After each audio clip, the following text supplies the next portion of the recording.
This video is a quick review of limits at a point. And when we're taking a limit at a point, what we're asking ourselves is, how does our function f of x behave? Or what does our function f of x look like as we're approaching a specific point C? As we get closer and closer to this point without necessarily equaling it, what does our function look like? We also know that in order for the limit to exist at point C, that the limit of f of x as x approaches C from the left has to equal the limit of f of x as x is approaching C from the right. The next thing we want to look at is some typical function behavior and see how this can help us classify limits. So the first type of function we're looking at is just a continuous function. And it doesn't really matter what this function looks like, but we know that because it's continuous at every point, our limit at any point C will exist because the value of the function coming from the right and the value of the function coming from the left is going to be the same. Our strategy here is just going to be plug in our value to our continuous function, and that value will be the limit. The second group of functions are those of the form where we have one function when x is, say, less than c, and then another function when x is, say, greater than or equal to c.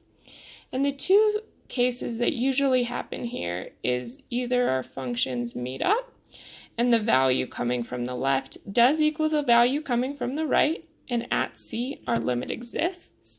The second case is where our jump discontinuity comes from. The limit from the left is different from the limit as we're approaching C from the right, and our limit of that value C does not exist. The third group of functions are rational functions. Usually you have some sort of polynomial in the numerator and then another polynomial in the denominator. And when we have specific values that send our denominator to 0, we have interesting behavior. If we have cancellation in this rational function, we get holes or removable discontinuity at these specific points. And the limit does exist in these functions, even though the value at C, the function does not have a value at C, it does have a limit at C because our left and right values are approaching each other. If we don't have cancellation, this is where we see our vertical asymptotes, and we often see infinite discontinuity, and this means the limit will not exist at that specific point. Now we're going to look at some examples. So if we look at this function, 3x squared minus 2x plus 1, we notice that this function is continuous. Everywhere we're going to go with our plug-in strategy. So the limit as x approaches -2, we have 3 times -2 squared minus 2 times -2 plus 1. This will give us 12 plus 4 plus 1, 12 plus 5, 17. Our limit for this function equals 17. This next problem, we just have 4. If we think of that on a graph, no matter what our x value equals, y will always equal 4. So again, this is a continuous function. At x is 5, the limit is just going to be 4, similar to that plug-in strategy. Here we have a rational function. So if we start to plug in, our limit as z is approaching 8 is going to give us 8 squared minus 64 over 8 minus 8, which will give us that indeterminate form of 0 over 0. When we see rational functions of this form, the first thing we want to do is look for any type of factoring. So now we have the limit as z approaches 8. We can rewrite the top as a difference of squares, z minus 8, z plus 8 over z minus 8. And now we can cancel and then plug in our limit as z approaches 8. This function will look like z plus 8, which will give us 16. This is an example of a removable discontinuity. There would be a hole at 8, but the limit of this function does exist. This is an example of that second type of function we talked about above, where we have 2 being our critical point because our function is having different behavior before it reaches 2 and then after it reaches 2. So the first thing we're looking at is our limit as we're approaching 2 from the right. So when t is greater than 2, which is this first equation up here, our limit as t approaches 2 from the right side will look like 3 times 2 minus 1. That's going to look like 5. Now we want to look at, okay, what's the limit as t is approaching 2 from the left side, which will be this function right here. That limit as t approaches 2 from the left is going to look like 1 plus 2 times 2, which also looks like 5. We notice that the limit from the right equals the limit from the left. Since those values are the same, our limit at 2 does exist, and it equals 5.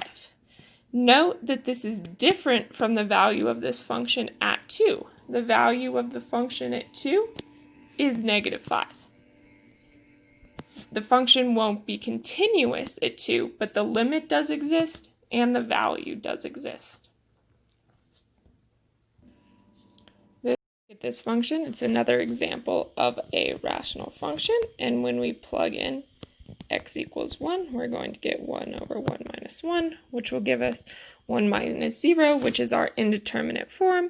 And right off the bat, we can say here that the limit does not exist. However, if we look a little bit closer at this function, we can kind of see what's happening. So if we look at the limit as x is approaching 1 from the left, we're going to get 1 over a number that's very close to 1, but not quite 1, minus 1, which is going to give us 1 over negative 0.0001. And this is going to blast off and going to look like negative infinity. And then here, if we look at the limit as x is approaching 1 from the right, we're going to get 1 over something that looks like 1 minus 0.0001 minus 1, which goes to 1 over 0.0001, which blasts off to infinity. So this is similar to that picture we had at the very beginning, whereas we're approaching 1 from the left, we're going to negative infinity. We're approaching from the right, we're jumping off to positive infinity, and that is why the limit does not exist. This is an example. If we look at this example, it's another rational function. If we plug in our negative 2, we would get that indeterminate form of 0 over 0. We'll plug that in now. Since we have 0, so our strategy is going to be to factor. We look at this, the top, the numerator is going to factor into an x plus 3, x plus 2, 3 and 2 multiply to give you 6, they add to give you 5. In our denominator, we have the difference of squares, which will give us an x minus 2, x plus 2. Our x plus 2s are going to factor, and now we can use our plug-in strategy as we're approaching negative 2. Negative 2 plus 3 over negative 2 minus 2 will give us 1 over negative 4, or negative 1/4. Note that even though we still would have a 0 in the denominator, this would occur as x is approaching plus 2, and since we're taking the limit as x is approaching minus 2, that behavior is not influencing this part of the function. Our final function is another rational function. We're going to plug in negative 1/4 and see that indeterminate. As we can see, we have this indeterminate form, so we're going to look again to factor.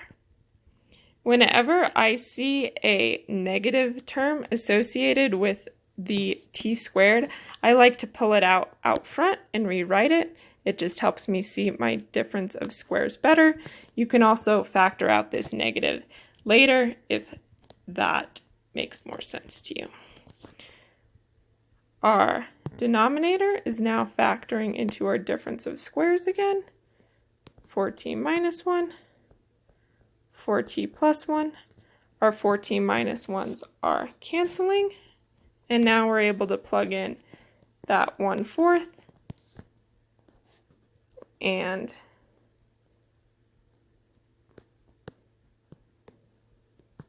we get 1 over negative 2. Negative 1/2 is our limit.